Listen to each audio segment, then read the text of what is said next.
श्री गणेशाय नमः।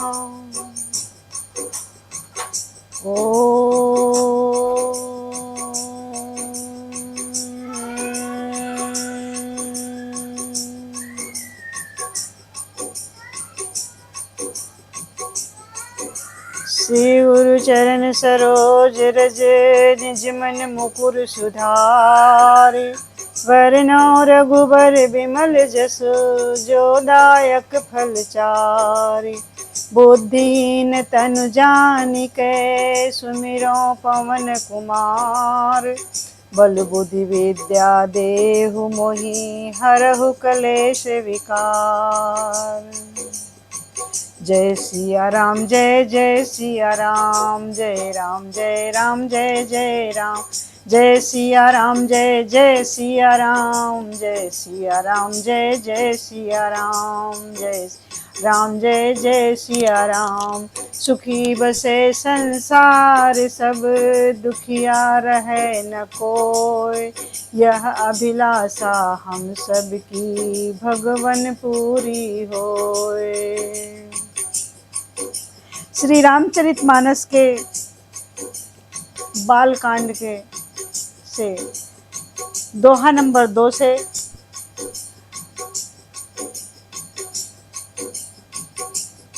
कथा का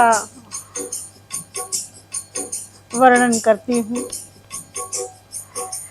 जो मनुष्य इस संसार रूपी तीर्थराज का प्रभाव प्रसन्न मन से सुनते हैं, उन मनुष्यों की सभी शारीरिक धर्म अर्थ काम मोक्ष की प्राप्ति हो जाती है और उन्हें विशेष आनंद की प्राप्ति होती है। जो इसमें प्रेम पूर्वक गोते लगाते हैं उनका उद्धार होता है। तो आइए दोहा नंबर 2 बालकांड। सुनि समुझई जन मुदित मन, मज्जहि अति अनुराग। लाहै 4 फल अछत तनु, साधु समाज प्रयाग। सुन समुझई जन मुदित मन, मुदित माने प्रेम से खुशी मन से, और मन मज्जई अति अनुराग। लहै 4 फल अछत तन साधु समाज प्रयाग। अत्यंत प्रेम पूर्वक इसमें जो गोते लगाते हैं वे इस शरीर में रहते ही धर्म अर्थ काम मोक्ष की प्राप्ति कर लेते हैं। उन्हें चारों फल प्राप्त हो जाते हैं सहज ही। जो इस कथा को ध्यान पूर्वक सुनते हैं और प्रयागराज का वर्णन सुनते हैं और प्रयागराज में जाकर के गंगा जी में मज्जन करते हैं। मज्जन फल पेखिए तत्काला, काक होए पिक बको मराला। मज्जन फल पेखिए तत्काला, काक होए पिक बको मराला। सुनिया चरज करे जन कोई, सतसंगत महिमा नहीं गोई। सुनिया चरज करे जन कोई, सतसंगत महिमा नहीं गोई।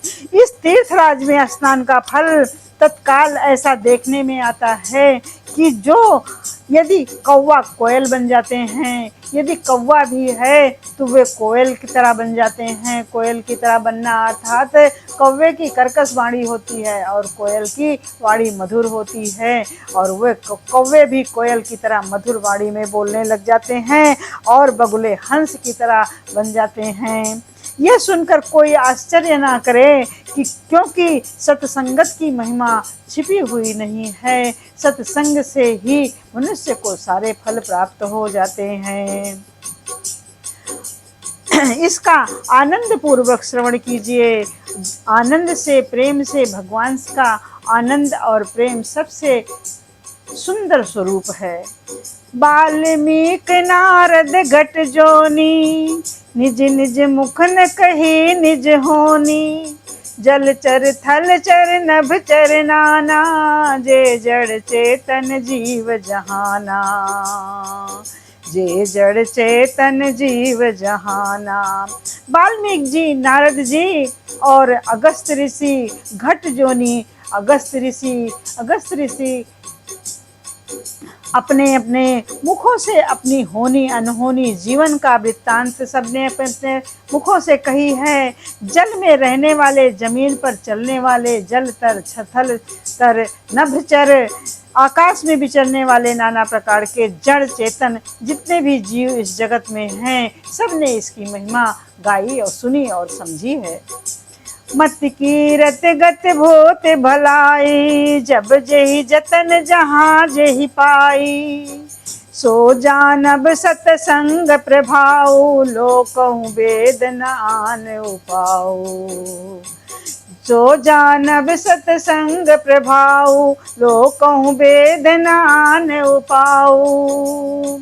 उनमें से जिसने जिस समय जहाँ कहीं भी जिस भी किसी समय यत्न करके बुद्धि कीर्ति की सतगति विस्मित और ऐश्वर्य और भलाई पाई है, वे सब सत्संग का ही प्रभाव समझना चाहिए। सत्संग हमें सब कुछ देता है। वेदों में और लोक में इनकी प्राप्ति का दूसरा कोई और उपाय नहीं है।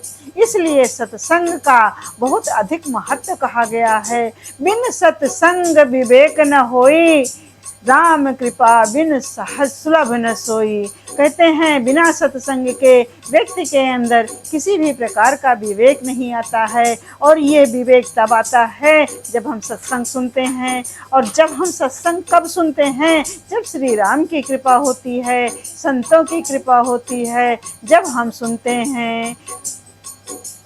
बिनु सत्संग विवेक न होई, राम कृपा बिनु सुलभ न सोई। सत्संगत मुद मंगल मूला, सोई फल सिद्धि सब साधन फूला। सत्संग के बिना विवेक नहीं होता, और श्री राम की कृपा के बिना सत्संग सहज में मिलता नहीं है। सत्संग आनंद और कल्याण की जड़ है। सत्संग ही सिद्धि प्राप्ति का फल है, और सत्संग से ही हमें आनंद प्राप्त होता है। जब हमें जिस प्रकार का आनंद प्राप्त होता है, उस समय हमें भगवान की प्राप्ति होती है, उस समय हमें भगवान का अनुरूप का दर्शन होता है। सत्संग से श्रद्धा में और विश्वास में हमें ज्ञान और विवेक की प्राप्ति होती है। सठ सुधरहि सतसंगत पाई, पारस परस कुधात सुहाई। सठ सुधरहि सतसंगत पाई, पारस परस कुधात सुहाई। विधि बस सुजन कुसंगत परहि, फनि मन सम निज गुण अनुसरहि। विधि बस सजन सुगंगत करहि, फनि मन सब सम निज गुण अनुसरहि। दुष्ट भी सत्संगत पाकर सुधर जाते हैं, अर्थात जो सत्संग में 10 दिन जाकर के बैठता है, 1 दिन जाकर के बैठता है, सत्संग सुनने के बाद उसके भाव बदल जाते हैं। जैसे पारस के स्पर्श से लोहा सुहावना हो जाता है, स्वर्ण के जैसे हो जाता है, सुंदर सोना बन जाता है, उसी प्रकार से असज्जन भी सज्जन की कुसंगत में पढ़ करके,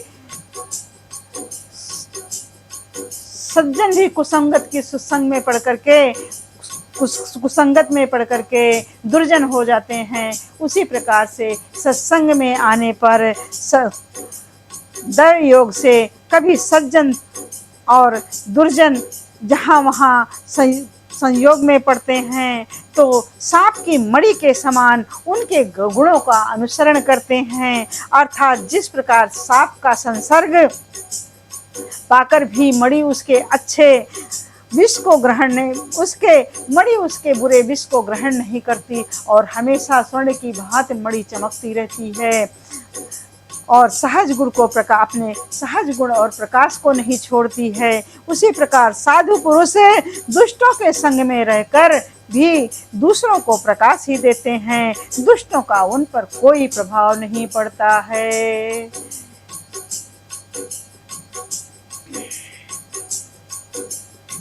विधि हर हर कवि को विधि बानी, कहत साधु महिमा सकुचानी। सो मोशन कही जात न कैसे, साक बनिक मन गुण गण जैसे। ब्रह्मा विष्णु शिव शिवी दधीच और पंडितों की वाणी भी संत महिमा का वर्णन करने में सकुचाती है, किंतु वह मुझसे किस प्रकार कही नहीं जा रही है। जैसे साग तरकारी बेचने वाले से मणियों के गुण समूह नहीं कहा जाते, मणियों के गुण समूह का वर्णन नहीं हो सकता है, उसी प्रकार से हमसे और इस गुण समूह का सत्संग का वर्णन करना अत्यंत कठिन है। जो व्यक्ति सत्संग में जाता है उसकी छवि अलग ही दिखती है। बंदो संत समान चिते, हित अनहित नहीं कोई। अंजल गति शुभ सुमन जिमें सम सुगंध कर दोई। मैं संतों को प्रणाम करता हूँ जिनके चित्त में समता है, जिनका कोई भी मित्र है, कोई ना शत्रु है। जैसे अंजलि में रखे हुए सुंदर फूल एक दूसरे में मिल करके एक ही सुगंध को धारण करते हैं, और जिस हाथ से फूलों को तोड़ा जाता है उस हाथ में सुगंधि प्राप्त हो जाती है। जिस हाथ में फूलों को रखा जाता है उस हाथ में सुगंधि आ जाती है, और जिस जगह फूलों को रखा जाता है उस जगह सुगंधि भी फैल जाती है। दोनों ही हाथों को समान रूप से सुगंधित करते हैं पुष्प, और उस जगह को पुष्प समान रूप से सुगंधित करते हैं। वैसे ही संत शत्रु और मित्र दोनों को ही समान रूप से कल्याण करते हैं। बंदो संत समान चिते, हित अनहित नहीं कोई। अंजल गत शुभ सुमन जिम सम सुगंध कर दोई। जिस प्रकार से दोनों हाथ को सुगंधित कर देते हैं, उसी प्रकार संत किसी में किसी को न संत सज्जन देखते हैं न किसी को दुर्जन देखते हैं, उनकी समान वित्त सबके लिए होती है। संत सरल चित जगत हित, जान सुभाव स्नेहु। बाल विनय सुन कर कृपा, राम चरण रथ देहु। बाल विनय सुन कर कृपा, राम चरण रथ देहु। सरल हृदय संत तुलसीदास जी कहते हैं, अपने आप को बाल हृदय समझ करके संतों के सामने अपने आप को हाथ जोड़कर प्रस्तुत करते हैं। उनके ऐसे स्वभाव और स्नेह को जानकर मैं विनय करता हूँ। मेरी इस बाल विनय को सुनकर कृपा करके श्री राम जी के चरणों में मुझे प्रीति दें। हे संत, हे भगवंत, हे गुरुदेव, श्री रामचंद्र के चरणों में हमें प्रीति प्रदान कीजिए। बहुरी बंद खलन घन सत्य भाए, जिन बिन काज दाहिन बाए। परहित हानि लाभ जिनके रे, उजरे हरस विषाद बसेरे। अब मैं सच्चे भाव से दुष्टों को प्रणाम करता हूँ, सच्चे मन से उन दुष्ट आत्माओं को प्रणाम करता हूँ जो बिना ही प्रयोजन अपना हित करने वाले के लिए भी प्रतिकूल आचरण करते हैं, क्योंकि उनको ज्ञान नहीं होता है। दूसरों के हित की हानि जिसके दृष्टि में लाभ के समान है, जो दूसरों की हानि करते हैं उन्हें लगता है इस हानि करने से मुझे लाभ प्राप्त होगा। जिनको दूसरों के उजड़ने में हर्ष प्राप्त होता है, दूसरों को दुखी देखने में शांति प्राप्त होती है, मैं उन असज्जन दुष्टों को भी प्रणाम करता हूँ। हरि हर जस राकेश राहु से, पर अकाज भट साहस बाहु से। जे पर दोष लहाई सह साखी, परहित घृत जिनके मन माखी। जो हरि और हर के यश रूपी पूर्णिमा के चंद्रमा के लिए राहु के समान हैं, अर्थात जहाँ कहीं भगवान विष्णु या शंकर के यश का वर्णन होता है वहाँ नहीं जाते हैं, उन्हें नहीं सुनते हैं, उन्हें सुनने में उन्हें अच्छा नहीं लगता है, उन्हें आनंद नहीं आता है, उसी में वे बाधा देते हैं और दूसरों की बुराई करने में सहस्त्र बाहु के समान वीर और योद्धा हैं। जो दूसरे के दोषों को हजारों आंखों से देखते हैं, जो दूसरों के दोषों को हजारों आंखों से देखते हैं, हजारों नेत्रों से देखते हैं और दूसरों के हित के रूप में घी रूपी मक्खी के समान हैं। अर्थात जिस प्रकार मक्खी घी में गिरकर उसे खराब कर देती है और स्वयं भी मर जाती है और घृत भी खराब कर देती है, उसी प्रकार दुष्ट लोग दूसरे के बने बनाए काम को बिगाड़ने में, हानि पहुंचाने में आनंद का अनुभव करते हैं। कैसे? जे पर दोष लखाई सह साखी, पर हित घृत जिनके मन माखी। वह उनका कार्य बिगाड़ देते हैं। तेज किसान रोष मह शेषा, अघ अवगुण धन धनी धनेसा। उदय केत समहित सब ही के, कुंभकर्ण सम सोवत जी के। तेज किसान रोष महिषेषा, अघ अवगुण धन धनी धनेसा। उदय केत समहित सब ही के, कुंभकर्ण सम सोवत जी के। जो तेज दूसरों को जलाने वाले ताप से अग्नि और क्रोध में यमराज के समान है, उस क्रोध में वे दूसरों को जलाते हैं। पाप और अवगुण रूपी धन कुबेर के समान धनी है, जिसमें पाप और अवगुण भरा हुआ है। वे अपने आप को कुबेर के समान धनी समझते हैं, जिनकी बढ़ती सभी हित का नाश करने के लिए केतु पुच्छल तारे के समान है। केतु अर्थात पुच्छल तारे के समान है और जिनके कुंभ की कर्ण की तरह सोते रहने में ही भलाई है। कुंभकर्ण सम सोवतनी के, पर काज लग तनु पर हरही। जिम हिम उपल कृषि दल गरही, बंदव खल जस शेष सरोसा। सहस बदन बरनय पर दोषा, सहस बदन बरनय पर दोषा। जैसे खेती को नष्ट करने के लिए ओले गिरते हैं तो खेती नष्ट हो जाती है, हिमपात होता है, खेती नष्ट हो जाती है करके खेती अपने आप जब नष्ट हो जाती है तो जो ओले गिरते हैं, हिमपात होता है, वो भी अपने आप ही नष्ट गल करके नष्ट हो जाता है। वैसे ही वे दूसरों का काम बिगाड़ने के लिए अपना शरीर तक छोड़ देते हैं, लेकिन वे दूसरों का काम बिगाड़ते अवश्य हैं, क्योंकि उन्हें काम बिगाड़ने में अति आनंद की प्राप्ति होती है। हजार मुख वाले शेष जी के समान समझकर प्रणाम करता हूँ उन्हें मैं, जो पराये दोषों को हजार मुखों से बड़े रोष के साथ वर्णन करते हैं। उन दुष्ट कर्मियों को भी मैं प्रणाम करता हूँ। पुनि प्रणमो पृथ्वीराज समाना, पर अग सुनहि सहस जस काना। पुनि प्रणमो पृथ्वीराज समाना, पर अघ सुनहि सहस दस काना। बहुर सक्र सम बिनवो, तेहि संतत सुरा नीक हित जेहि।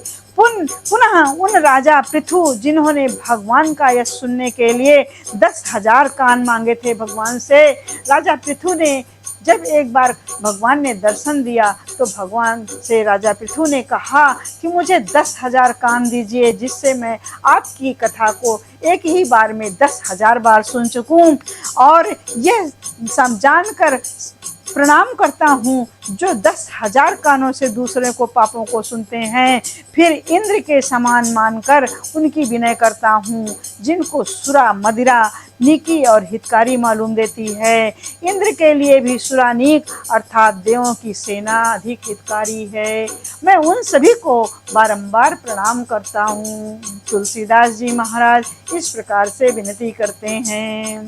वज्र बचन व्रज जेहि सदा पियारा, साहस नयन पर दोष निहारा। जिनको कठोर वचन रूपी वज्र सदा प्यारा लगता है और जो हजार आंखों से दूसरों को दोषों को देखने में आनंद का अनुभव करते हैं, उनको मैं बार बार प्रणाम करता हूँ। उदासीन अरिमित हित, सुनत जरहि खल रीत, जानि पान जुग जोरी, जन विनती करऊं सप्रीत। दुष्टों की यह रीति है कि वे उदासीन शत्रु अथवा मित्र किसी का भी हित सुनकर जलते हैं। यह जानकर दोनों हाथ जोड़कर यह जन प्रेम पूर्वक उनसे विनय करता है। मैं उनसे हाथ जोड़कर प्रेम पूर्वक विनय करता हूँ। मैं अपनी दिस कीन्ह निहोरा, तिन निज और न लाओ भोरा। बायस पली हैं अति अनुरागा, होई निरामिष कबहू की कागा। मैंने अपनी ओर से विनती की है, परंतु वे अपनी ओर से कभी नहीं चूकेंगे। कौओं को बड़े प्रेम से पालिए पोसिए, किंतु क्या वे कभी मांस के त्यागी हो सकते हैं? कौवा निरामिष कभी नहीं हो सकता, वो मांस को खाएगा ही। बंदौ संत सज्जन चरना, दुख प्रद उभय बीच कछु वरना। बंदौ संत सज्जन चरना, दुख प्रद उभय बीच कछु वरना। बिछुरत एक प्राण हरि लेहि, मिलत एक दुख दारुण देहि।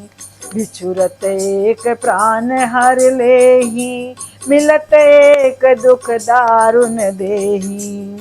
अब मैं संत और असंत दोनों के चरणों की वंदना करता हूँ। दोनों ही दुख को देने वाले हैं, परंतु उनमें कुछ अंतर कहा गया है। वो अंतर यह है कि एक संत जो बिछड़ते समय प्राण हर लेते हैं, और दूसरे असंत हैं जो बिछुड़ते समय दारुण दुख देते हैं, जो मिलते समय भी दारुण दुख देते हैं और बिछुड़ते समय शांति देते हैं। अर्थात संतों का बिछुड़ना मरने के समान दुखदाई होता है, और असंतों का मिलना दारुण दुखदाई होता है। उपजहि एक संग जग माही, जलद जोक जिम गुण बिल गाही। जलद जोक जिम गुण बिल गाही। उपजहि एक संग जग माही, जलद जोक जिम गुण बिल गाही। सुधा सुरा सम साधु असाधु, जनक एक जग जलधि अगाधु। दोनों संत और असंत जगत में एक साथ पैदा होते हैं, कोई आगे कोई पीछे। एक साथ पैदा होने वाले कमल, जलज कमल और जोक की तरह उनके गुण अलग अलग होते हैं। जैसे जल में कमल खिलता है तो वो सुगंधि देता है और सुहावना लगता है, और उसी जल में जोंक पैदा होती है, और दोनों के गुण अलग अलग होते हैं। कमल दर्शन और स्पर्श से सुख देता है, किंतु जोंक शरीर का स्पर्श पाते ही रक्त को चूसने का कार्य करती है। साधु अमृत के समान मृत्यु रूपी संसार से उबरने वाला ज्ञान प्रदान करता है, और असाधु मदिरा के समान मोह प्रमाद और जड़ता उत्पन्न करने वाला होता है। दोनों के उत्पन्न करने वाला, दोनों को ही उत्पन्न करने वाला जगत रूपी अगाध समुद्र एक ही है। शास्त्रों में समुद्र मंथन से ही अमृत और मदिरा दोनों की उत्पत्ति हुई है। ऐसा बताया गया है कि समुद्र मंथन में मदिरा भी उत्पन्न हुई है और अमृत भी उत्पन्न हुआ है।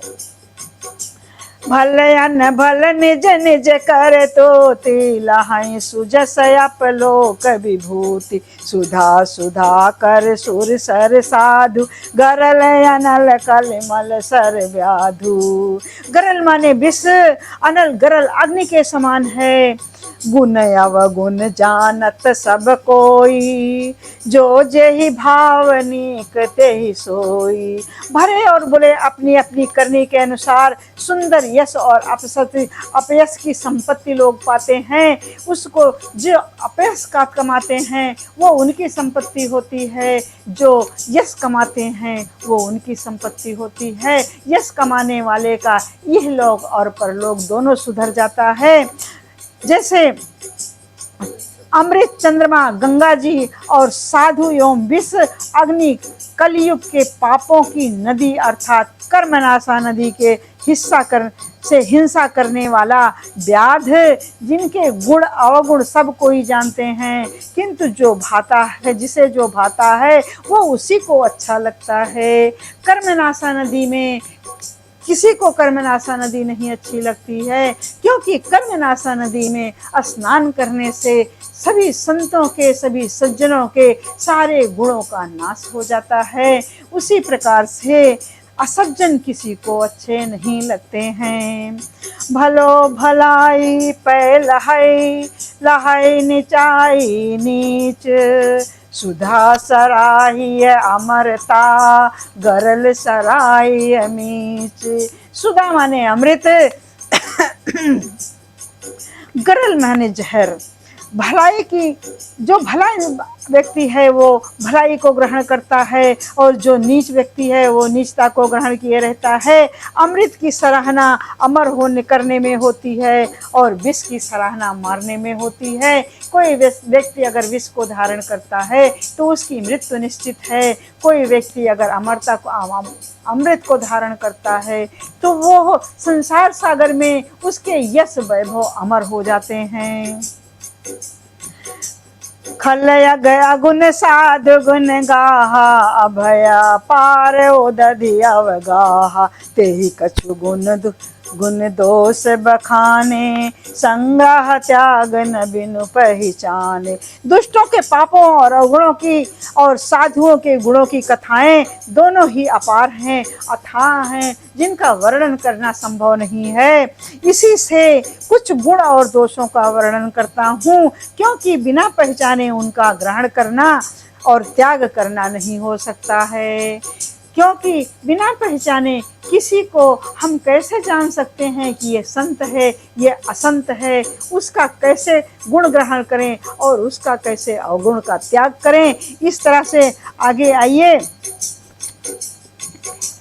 भले उपोच सब विधि उपजाए, गण गुण दोष वेद बिल गाए, कहीं वेद इतिहास पुराना, सब विधि प्रपंच गुण अवगुण साना।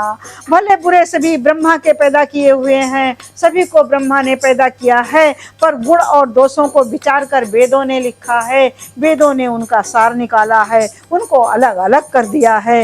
वेद इतिहास और पुराण कहते हैं कि ब्रह्मा की इस सृष्टि को के गुण और दोषों को कोई नहीं जान सकता वेदों के अलावा, क्योंकि उसमें अनेक प्रकार के गुण और दोष भरे हुए हैं। उसमें गुण भी हैं, दोष भी हैं, अवगुण भी है, रस भी है, अमृत भी है और गरल भी है।